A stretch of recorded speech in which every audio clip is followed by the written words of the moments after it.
Hi friends, இந்த வீடியோவில் நம்ம ஒரு பயனுள்ள தகவல் பற்றி பார்க்க போகிறோங்க.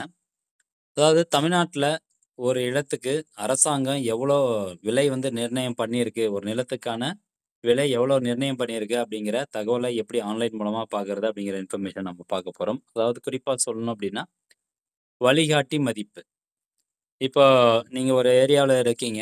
அந்த ஏரியாவில் ஒரு ஏக்கர் வந்து உதாரணத்துக்கு ஒரு 10 லட்ச ரூபாய்க்கு போகுது, ஒரு 20 லட்ச ரூபாய்க்கு போகுது அப்படின்னா நம்ம காசு குடுத்து வாங்குற விலை வந்து அதிகமா இருக்கும். ஆனா, அந்த இடத்துக்கு அரசாங்கம் ஒரு விலை வந்து நிர்ணயம் பண்ணியிருக்கும். உதாரணத்துக்கு ஒரு ஏக்கர் ரூ. 20,00,000க்கு நீங்க வாங்குறீங்கன்னா, அரசாங்கம் அந்த ஒரு ஏக்கருக்கு வந்து 2,00,000, 3,00,000 அவ்வளோதான் வந்து நிர்ணயம் பண்ணியிருக்கும். அப்போ நீங்க பத்திரம் போடும்போது, நீங்க ரூ. 20,00,000க்கான விலை வந்து பத்திரம் குடுத்து வாங்க மாட்டீங்க. அந்த அரசாங்கம் என்ன விலை நிர்ணயம் பண்ணியிருக்கோ, அந்த வழிகாட்டி மதிப்பு எவ்வளோ வருதோ, உதாரணத்துக்கு நான் சொன்னேன் இல்லைங்களா? ரூ. 3,00,000. ஸோ அந்த ரூ. 3,00,000க்கு 7% தான் நாம வந்து அந்த ரெஜிஸ்ட்ரேஷன் சார்ஜஸ் வந்து 2% 7%க்கு தான் நம்ம வந்து பத்திரம் வாங்குவோம். ஸோ இதான் வந்து நடைமுறை. ஸ்டாம்ப் டியூட்டி அப்படின்னு சொல்லுவாங்க.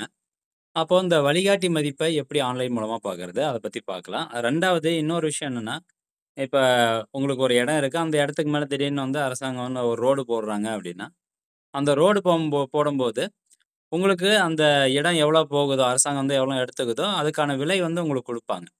ஸோ அந்த விலை எப்படி நிர்ணயம் பண்ணுவாங்கன்னா, இந்த வழிகாட்டி மதிப்பு.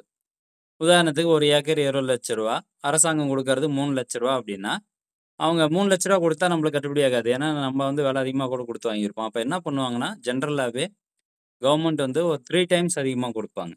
இப்போ வழிகாட்டி மதிப்பு ரூ. 3,00,000 இருக்கு அப்படின்னா, ஒரு 3 டைம்ஸ் அதிகம் பண்ணி 9,00,000 அல்லது 10,00,000 வந்து நம்மளுக்கு குடுப்பாங்க, நிலத்தினுடைய உரிமையாளருக்கு. ஸோ நீங்க வசிக்கக்கூடிய பகுதியில எவ்வளோ வழிகாட்டி மதிப்பு அப்படிங்கிறத பார்க்கலாம். இப்ப இந்த வெப்சைட் வந்து ஓப்பன் பண்ணிக்கோங்க. tnreginet.gov.in இந்த வெப்சைட்க்கான லிங்க் நான் டிஸ்கிரிப்ஷன்ல குடுத்துர்றேன். கிளிக் பண்ணி ஓப்பன் பண்ணிட்டு இதில பாருங்க. வழிகாட்டி மதிப்பு அப்படின்னு இருக்கும். ஜஸ்ட் அந்த ஆப்ஷன கிளிக் பண்ணிக்கோங்க. அடுத்ததா கீழ அதாவது டிஎன்ஜிஎஸ் மேப் அப்படின்னு குடுத்திருப்பாங்க. இந்த வரைபடத்தில் 1/7/2024 வழிகாட்டி மதிப்ப பார்க்கறதுக்கு இந்த ப்ளூ கலர் இந்த லிங்க் வந்து கிளிக் பண்ணுங்க. அத கிளிக் பண்ணீங்கன்னா, பேஜ் அண்டர் கன்ஸ்ட்ரக்ஷன் அப்படின்னு தான் ரொம்ப மாசமா இருக்கு. அது இன்னும் ஃபுல்லா எனேபிள் பண்ணல. அதனால இந்த வழிகாட்டி தேடலுக்கு கீழ 1/7/2024 முதல் அப்படின்னு இருக்கும். ஜஸ்ட் அந்த ஆப்ஷன் நீங்க கிளிக் பண்ணிக்கோங்க. அடுத்ததா இங்க பாருங்க, வழிகாட்டி மதிப்பு விவரம் பார்வைக்கு அப்படின்னு போட்டு, தெரு, புலை எண் வாரியாகவும் நீங்க வழிகாட்டி மதிப்பு பார்க்கலாம். இப்ப தெரு வாரியான்னா, இப்போ ஒரு பர்ட்டிகுலரா நீங்க ஒரு கிராமத்துல இருக்கீங்க. அந்த தெருவுல இருக்கக்கூடிய நிலங்களுக்கு எவ்வளோ விலை அப்படிங்கிறத பார்க்கலாம். இல்ல எனக்கு வந்து எக்ஸாக்ட்டா ஒரு சர்வே நம்பர்ல அரசாங்கம் எவ்வளோ வந்து விலை நிர்ணயம் பண்ணியிருக்கு அப்படின்னு பார்க்கணும்னு நினைச்சீங்கன்னா, அந்த புலை எண் அப்படிங்கிற ஆப்ஷன செலக்ட் பண்ணிக்கணும். அடுத்தபடியா 2வதும் பார்த்தீங்கன்னா, புலை எண் வாரியாக அப்படிங்கிறத செலக்ட் பண்ணிக்கலாம். பண்ணிட்டு இங்க பாருங்க மண்டலம் வந்து செலக்ட் பண்ணுங்க ஃபர்ஸ்ட்டு. ஸோ மண்டலம் செலக்ட் பண்ணிட்டு, அடுத்தபடியா பதிவு கிராமம் செலக்ட் பண்ணுங்க. சார் பதிவாளர் அலுவலகம் வந்து செலக்ட் பண்ணணும். ஓகே. தென் நெக்ஸ்ட்டு பதிவு கிராமம். இப்போ புலை எண் அப்படிங்கிறது தான் வந்து சர்வே நம்பர். ஸோ அதனால இந்த சர்வே நம்பர் வந்து என்டர் பண்ணிக்கிறேன். இதுலயே இப்ப நீங்க தேடும்போது அரசாங்க நிலமா இருந்தது அப்படின்னா, வழிகாட்டி மதிப்பு வேல்யூலாம் வராது. இது வந்து புறம்போக்கு நிலம் அப்படின்னு வந்துரும். இப்ப இந்த டீட்டெயில்ஸ்லாம் குடுத்துட்டு, இந்த தேடுக அப்படிங்கிற ஆப்ஷன கிளிக் பண்ணுங்க.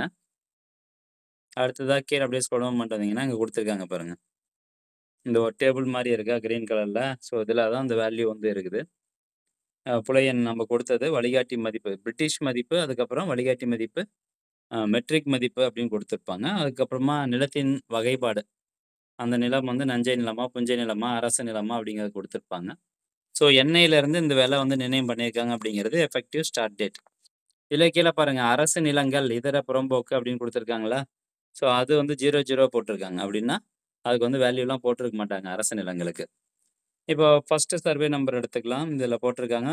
பிரிட்டிஷ் மதிப்புல 1 ஏக்கரு எவ்வளோ வருது? ரூ. 6,00,000 வருது.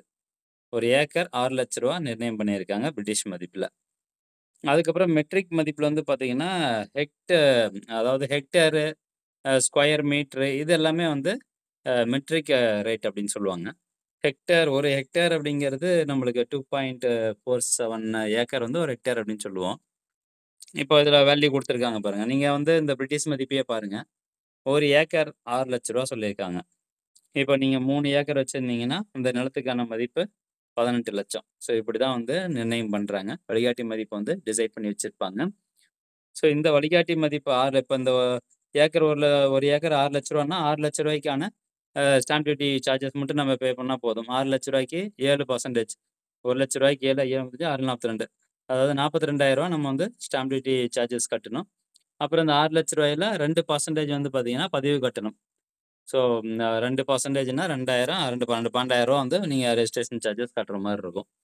ஸோ ஆனா உண்மையாலும் நம்ம வெளிய மார்க்கெட்ல குடுத்து வாங்கக்கூடிய அந்த தொகை வந்து அதிகமா தான் இருக்கும். அதுக்கு இதுக்கும் சம்மந்தம் இருக்காது.